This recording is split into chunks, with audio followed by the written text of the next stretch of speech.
Bonsoir à tous et bienvenue dans ce point de l'actualité. Le président de la République a participé par visioconférence au 60e anniversaire du département Afrique du FMI. Alassane Ouattara, dans son intervention, a émis le vœu que le Fonds monétaire international fasse plus d'efforts pour l'Afrique, un soutien aux économies africaines confrontées à une grave crise en raison de la Covid-19. La directrice générale du FMI, Kristalina Georgieva, a rendu un vibrant hommage au président Alassane Ouattara, ancien directeur du département Afrique du FMI de 84 à 88 et ancien directeur général adjoint de cette institution de 1994 à 99 pour, je cite, son leadership exceptionnel et sa contribution au fonctionnement du Fonds monétaire international. La CIE annonce un programme de rationnement de la fourniture de l'électricité.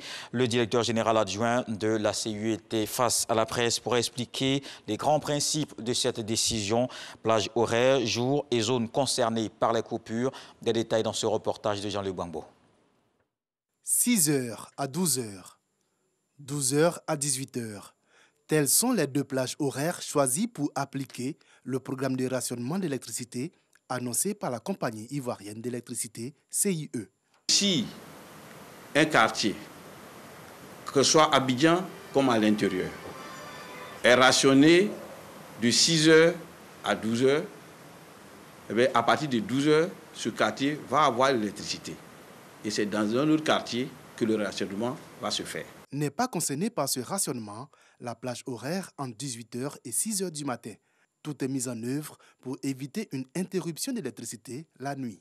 L'autre principe du rationnement, c'est le principe de plage alternée pour éviter qu'une zone ne soit touchée dans la même plage horaire jusqu'à la fin du programme. Si dans une zone donnée, votre plage de rationnement est de 6h à 12h, la première semaine, eh bien, la semaine qui va suivre, votre plage de rationnement passe de 12h à 18h.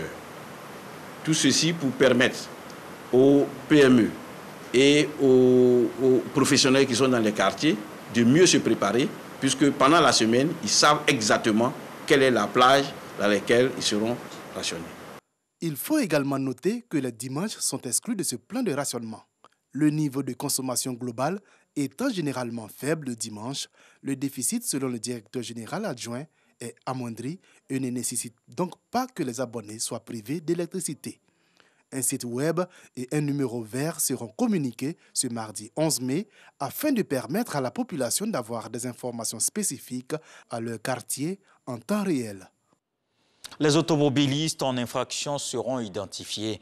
Ils vont recevoir ensuite par SMS la notification, de même que la contravention démarrée depuis le 6 mai dernier. La phase test de la vidéo-verbalisation vient d'être officiellement lancée. Elle va durer entre 3 et 4 mois et concerne 9 axes routiers à Abidjan.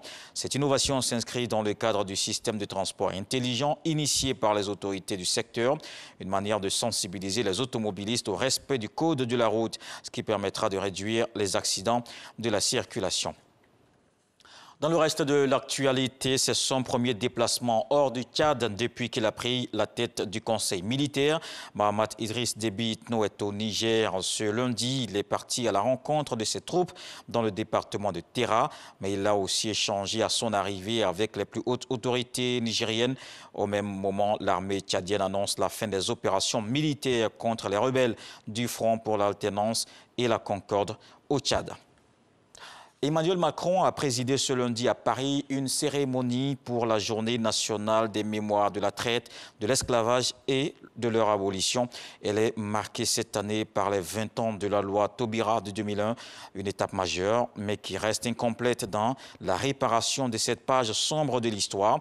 Aucun politique n'a pris la parole au cours de la brève cérémonie devant le monument commémorant l'abolition de l'esclavage dans le jardin de Luxembourg, mais ils ont écouté des enfants et des jeunes raconter en slam ou avec un chant guadeloupéen le long combat de douleur et de sang, un combat de près de 4 millions de femmes et d'hommes ayant vécu en esclavage dans les colonies françaises jusqu'à son abolition en 1848.